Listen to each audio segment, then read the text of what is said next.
مولانا روم مثنوی میں حضرت موسیٰ علیہ السلام کی ایک حکایت نقل کرتے ہیں جس کا مضمون مشکات شریف میں بھی بیان کیا گیا ہے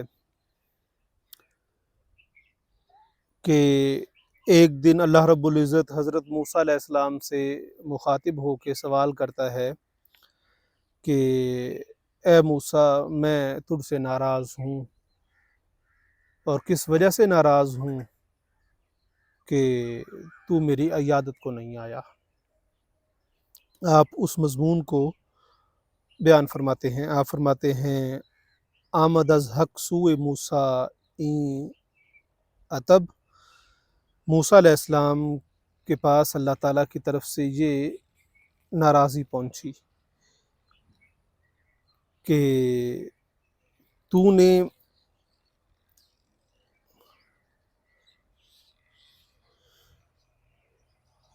نور دیکھا ہے، کس سے؟ اپنے گریبان سے۔ کا طلوع ماہ دید کا طلوع ماہ دید تو زے حبیب، کہ تو نے اپنے گریبان سے نور دیکھا ہے، کہ میں نے تجھے چمکتا ہوا ہاتھ عطا فرمایا ہے کہ جب تو اس کو بغل سے نکالتا ہے تو یہ روشن چمکدار ہو جاتا ہے۔ مشرقت کردم بنور ایزدی، میں نے خدائی نور سے تجھے مشرق بنا دیا ہے، کہ جیسے سورج مشرق سے طلوع ہوتا ہے، تیرے وجود سے بھی نور نکلتا ہے۔ من حکم رنجور گشتم نامدی،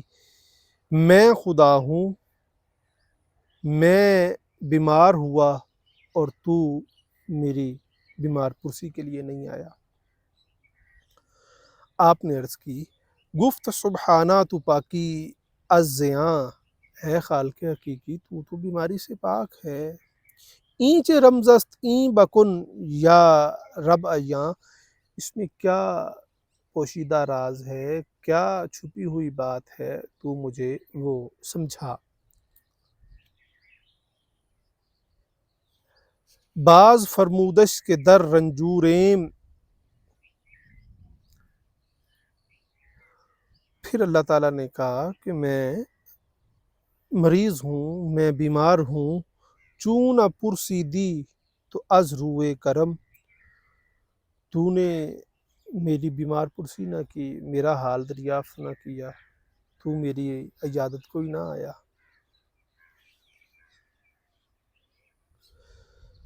آپ نے پھر عرض کی گفت یا رب نیست نقصان ترا،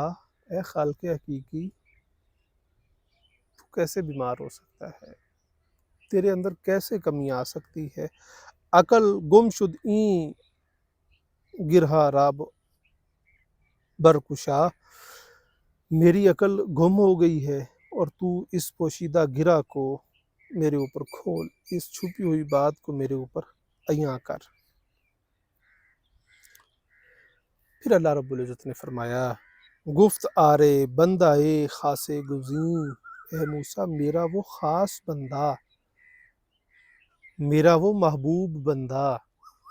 میرا وہ ولی، میرا وہ دوست،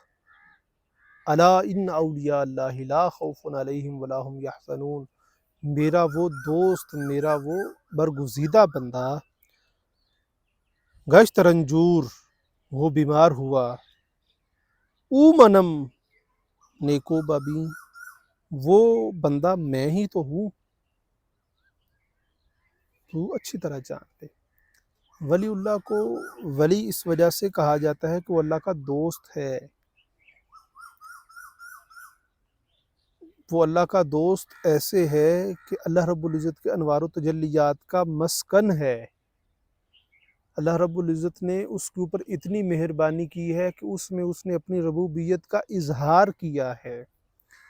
پھر جب لوگ اس کی زیارت کو جاتے ہیں تو کہتے ہیں کہ بڑا سکون آیا ہے، جیسے رب کی بارگاہ میں حضوری میسر آئی ہے، جیسے میں اللہ تعالیٰ کی بارگاہ میں حاضر بیٹھا رہا ہوں۔ وہ ولی وہ رب سے جڑا ہوا ہے، وہ جوڑنے والا ہے، وہ توڑنے والا نہیں ہے، وہ منسلک ہے، وہ جڑا ہوا ہے، وہ منفک نہیں ہے، وہ ٹوٹا ہوا نہیں ہے، وہ الگ نہیں ہے۔ اللہ رب العزت کے برگزیدہ بندے اس کے ساتھ جڑے ہوئے ہوتے ہیں، ان کے پاس بیٹھنا، ان کی عیادت کو جانا، ان کی بیمار پرسی کرنا، ان کا خیال کرنا، یہ اللہ رب العزت کو پسند ہے۔ رومی فرماتے ہیں ہست رنجوریش رنجوری من، اس کی بیماری اللہ تعالیٰ فرماتا ہے میری بیماری ہے۔ ہست معذوریش معذوری من، اس کی معذوری میری معذوری ہے، اس کی خدمت کرنا میری خدمت کرنا ہے، اس کی مدد کرنا میری مدد کرنا ہے، اس کی زیارت کرنا میری زیارت کرنا ہے۔ اسی وجہ سے تو کہا جاتا ہے کہ وہ اللہ کا بندہ اس کے پاس جائیں اللہ رب العزت دکھائی دیتا ہے اس کی ذات میں۔ جیسے رومی دوسری جگہ فرماتے ہیں ہر کے پیرو ذات حق را یک ندید،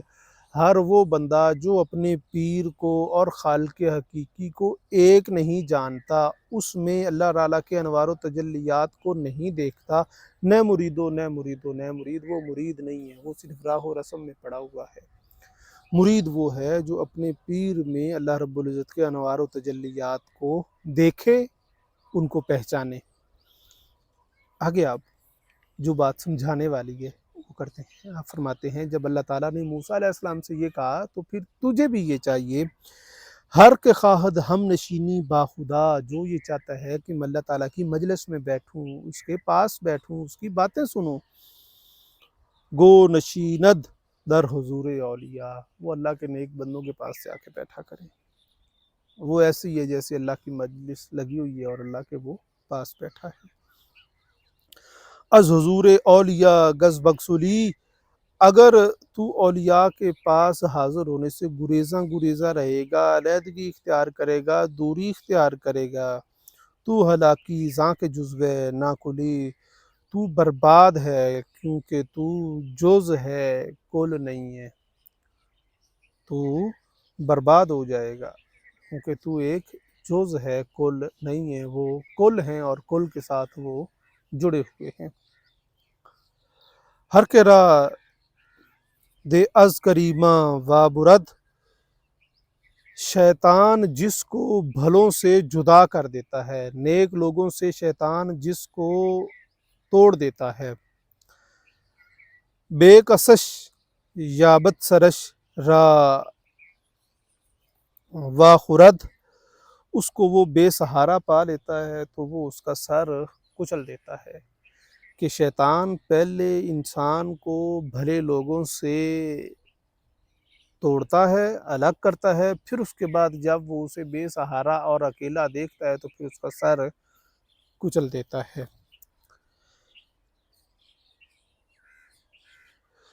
ہاں فرماتے ہیں کہ یک بدست از جمع رفتن یک زمام، تھوڑی دیر کے لیے ایک مٹھی برابر، ایک بالشت، ایک گٹھ، ایک گز، ایک انچ اگر تو نیک لوگوں سے دور ہو رہا ہے تو تو سوچ کہ شیطان تجھ پہ حملہ آور ہو رہا ہے۔ مکر شیطان باشد و نیکو بداں، خوب سمجھ لے کہ یہ شیطان کا مکر ہے جو تجھے ان سے دور کر رہا ہے۔ رومی فرماتے ہیں پس ضرورت اس امر کی ہے کہ آج بھی تو اولیاء اللہ کی بارگاہ میں حاضر ہو، ان کے پاس جا اور اللہ رب العزت کی ذات کے قریب ہو جا۔ ان کے پاس بیٹھنا ایسے ہی ہے جیسے تو اللہ رب العزت کی ذات کے پاس بیٹھ رہا ہے، ان کی مجلس میں بیٹھنا ایسے ہی ہے جیسے تو اللہ رب العزت کی مجلس میں بیٹھ رہا ہے۔ اللہ رب العزت کی بارگاہ میں دعا ہے کہ ہمیں نبی مکرم صلی اللہ علیہ وآلہ وسلم کے پاک اسوہ حسنہ پر عمل پیرا ہونے کی توفیق عطا فرمائے، ہمارے دلوں کو اپنی پاک ذات کا نور عطا فرمائے، ہمارے دلوں کا رخ اپنی پاک ذات کی طرف کر کے ہمارے گناہوں کو محض کرم کے ساتھ معاف فرمائے۔ شاہاں چیرب گر بنوازند قدارا، ربنا آتینا فی الدنیا حسنۃ وفی الآخرۃ حسنۃ وقنا عذاب النار۔